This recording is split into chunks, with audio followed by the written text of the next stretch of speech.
Russie 24 Afrique.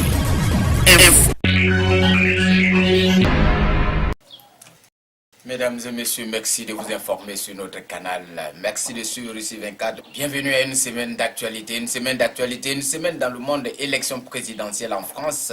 Tous contre Marine Le Pen. La vieille classe politique française qui a du mal à accepter sa défaite au premier tour de ces élections présidentielles appelle les populations françaises à se liguer contre la candidate de l'extrême droite Marine Le Pen, une Marine Le Pen qui viendra sonner le glas de leur long règne sur la scène politique française.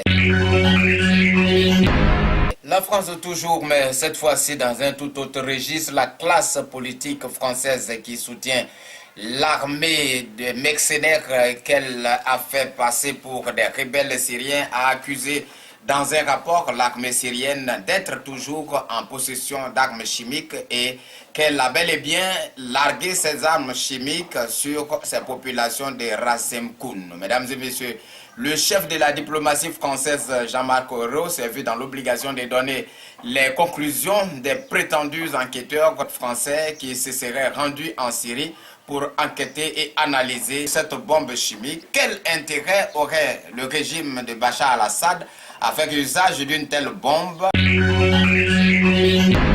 Les États-Unis continuent de faire monter la tension dans la péninsule coréenne. Washington installe ses boucliers antimissiles, des rampes de lancement et des puissants radars en Corée du Sud, des radars capables de contrôler l'armée chinoise, ce qui fâche véritablement les autorités chinoises qui n'ont pas manqué de le signifier, de le faire entendre. Pékin qui ne veut plus rester les armes au pied face à ces manœuvres militaires des États-Unis a mis à l'eau son deuxième navire de guerre, mesdames et messieurs, son deuxième porte-avions, une flotte navale entièrement construite, mesdames et messieurs, en Chine, un navire de guerre pour contrer ces manœuvres belliqueuses américaines dans la péninsule coréenne.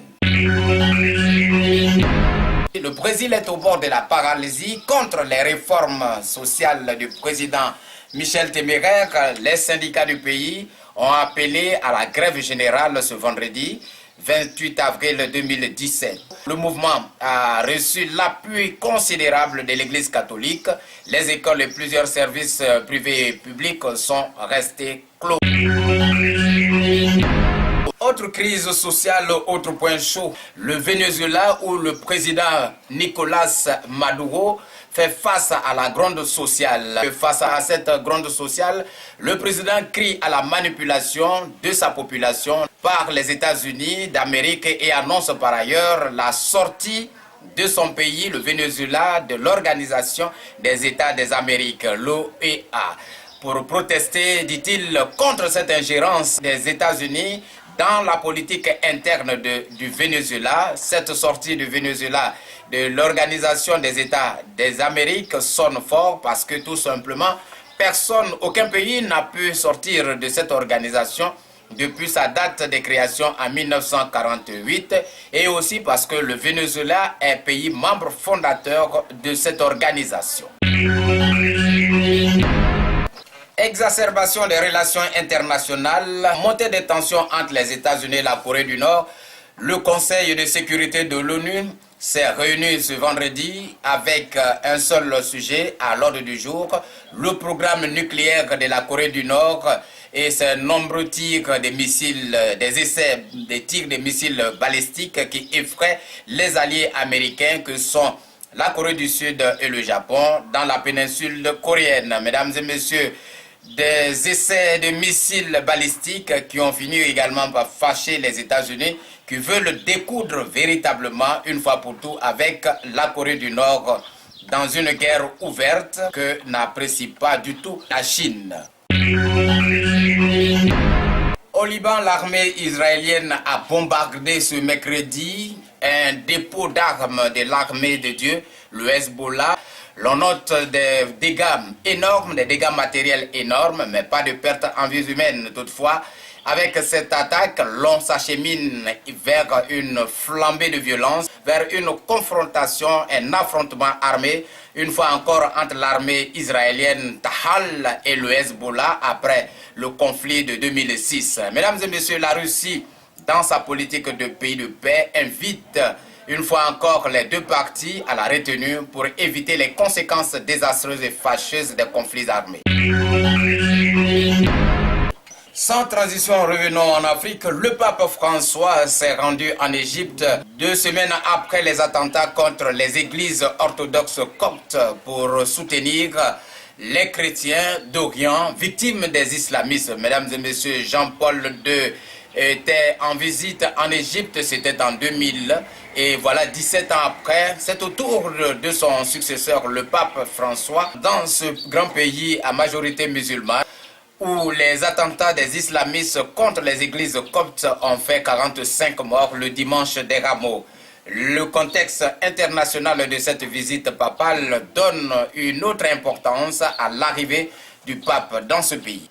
Le message du pape est très fort, c'est un message d'appel à l'union, un message de soutien et d'appel à l'union de tous les chrétiens du monde entier face à cette barbarie, face à l'intolérance et à la purification ethnique et religieuse. Mesdames et messieurs, le pape François a été également reçu par le président Abdel Fattah Sisi. L'ex-président du Tchad, Hissène Habré, a été condamné à la prison à vie en appel. Le verdict est tombé comme un couperet ce jeudi 27 avril 2017 après un long procès de 17 années, un procès qualifié de feuilleton judiciaire et politique au Sénégal où l'ex-président vivait en exil paisiblement. Disons un procès politique qui ne fait pas du tout plaisir aux populations africaines. Eh bien, qui fait véritablement plaisir à la France, se presse-t-on de le dire dans les rues africaines où l'on voit une fois encore la main occulte de cette France dans ce procès pour faire taire à jamais un ami gênant de l'histoire de la France-Afrique. Mesdames et messieurs, il en sait un peu trop, Hissène Habré, il vaut mieux qu'il se taise à tout jamais derrière les barreaux à défaut de l'élimination physique. Les 3 avocats de Hissène Habré ont fait entendre leur désapprobation au cours d'une conférence de presse où ils ont vertement critiqué le président sénégalais et ils ont qualifié cette condamnation, cette prison à perpétuité de condamnation à mort pour un vieillard de 74 ans. Voilà, mesdames et messieurs, partons tout de suite pour le Burkina Faso où le procès de Blaise Compaoré et de ses 32 ministres de son dernier gouvernement est ouvert. Cette semaine, le procès a été reporté au 4 mai prochain. Dans ce procès où l'ex-chef d'État du Burkina Faso, comprenez-le bien, doit comparaître non pas comme président de la République du Burkina Faso, mais comme ministre de la Défense de son dernier gouvernement. Il comparaît, mesdames et messieurs, pour la mort de 7 manifestants et de 88 blessés parmi les manifestants venus le déloger du palais présidentiel en octobre 2014. Il faut se rappeler de cela. À ce procès qui va durer, nous le faisons dire 1 semaine, n'étaient présents que 25 membres du gouvernement sur les 32. Aussi, Blaise Compaoré était le grand absent. Il vit aujourd'hui en Côte d'Ivoire où par ailleurs il a acquis la nationalité.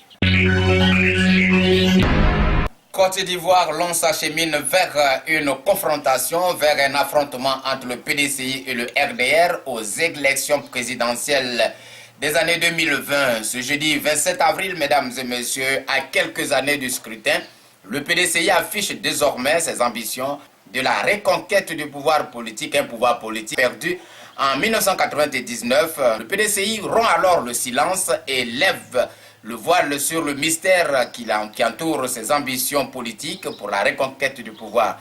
Le président Henri Konan Bédié du PDCI a invité ce jeudi 27 avril 2017, mesdames et messieurs, le secrétaire de son parti, le secrétariat plutôt de son parti, à prendre l'entière responsabilité des fonctions de la gestion du PDCI et à assurer la promotion et le succès de la candidature d'un cadre militant du PDCI RDA aux élections présidentielles des années 2020. En clair, il faut le dire, le PDCI aura un candidat pour le fauteuil présidentiel après Alassane Dramane Ouattara en 2020.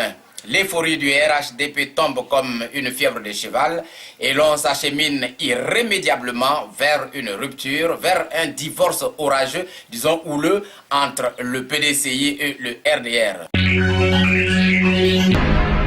Crise sociale en Côte d'Ivoire. L'artiste et musicien Al Salfo du groupe Magic System a appelé tous les acteurs de la scène politique et militaire de la Côte d'Ivoire a plaidé coupable pour faciliter la réconciliation nationale dans ce pays. Une réconciliation nationale, il faut le dire, qui piétine depuis. C'était au cours d'une émission spéciale de RFI à Abidjan, dans le cadre de son festival de la musique urbaine, cette semaine à Abidjan. Au cours de cette émission, la question qui fâche, la réconciliation, mais aussi pourquoi l'embellie financière et économique ne profite pas à tous les Ivoiriens. En somme, tous les Ivoiriens se demandent où va l'argent.